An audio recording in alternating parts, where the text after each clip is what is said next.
তোমাদেরকে কিছু সংখ্যা দিচ্ছি। তোমাদেরকে যদি প্রশ্ন করি এখানে কয়টি সংখ্যা আছে, তোমরা উত্তর দেবে 4টি।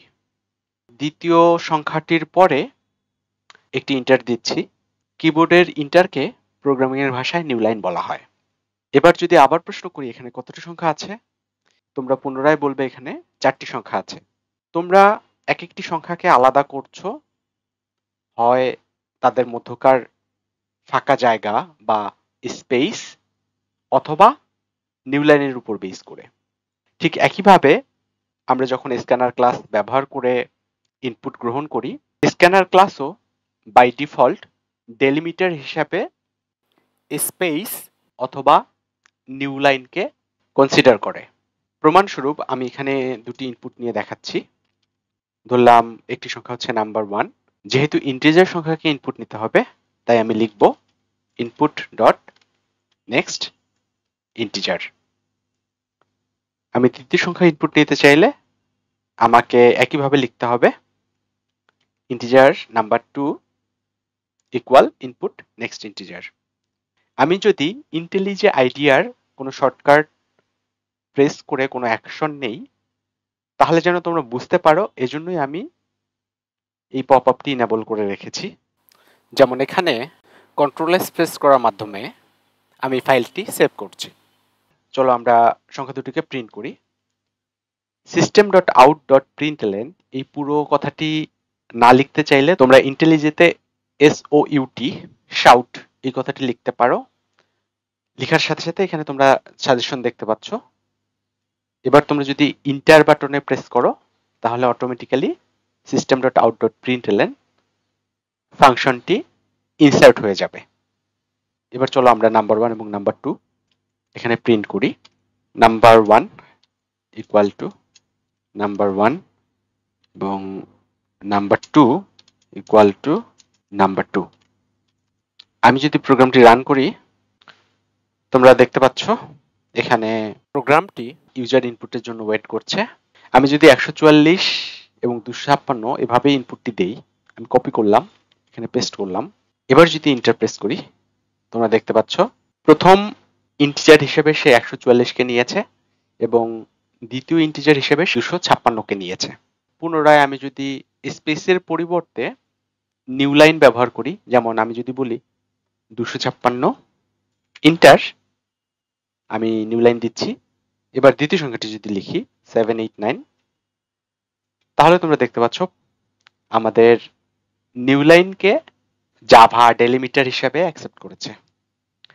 ডেলিমিটার হচ্ছে এক বা একাধিক ক্যারেক্টার বা সিম্বল, যার মাধ্যমে আমরা দুটো জিনিসকে আলাদা করি, দুটো জিনিসকে সেপারেট করি। এক্ষেত্রে আমরা দুটো সংখ্যাকে সেপারেট করছি নিউ লাইন ডেলিমিটার ব্যবহার করে। সুতরাং আমরা দেখতে পাচ্ছি স্ক্যানার বাই ডিফল্ট ডেলিমিটার হিসেবে নিউ লাইন অথবা স্পেসকে কনসিডার করে। আমি তোমাদেরকে আরেকটি বিষয় এখানে দেখাতে যাচ্ছি। তোমরা যদি ইনপুট এই ভেরিয়েবলটি লিখার পর ডট দাও, তাহলে বাই ডিফল্ট তোমাদেরকে অনেকগুলো সাজেশন দেখাবে। এটি আসলে ইন্টেলিজে আইডিয়া এই সাজেশনগুলো দিচ্ছে। আমি দেখিয়েছি কিভাবে তোমরা ইন্টিজারকে কিভাবে ইনপুট হিসেবে নিবে। সেজন্য আমরা নেক্সট আইএনটি এই মেথডটি ব্যবহার করি। নেক্সট আইএনটির আই ক্যাপিটাল হতে হবে। এটি হচ্ছে ইন্টিজার ইনপুট নেওয়ার জন্য। একইভাবে আমাদের কাছে নেক্সট বাইট, যদি আমরা বাইট ভ্যালু ইনপুট নিতে চাই। নেক্সট শর্ট, যদি আমরা শর্ট ভ্যালুকে ইনপুট নিতে চাই, অথবা আমরা চাইলে লং, ডাবল অথবা ফ্লোট যে কোনো মেথডই ব্যবহার করতে পারি। আমরা যদি স্ট্রিং ইনপুট নিতে চাই তাহলে আমরা শুধুমাত্র নেক্সট ব্যবহার করব।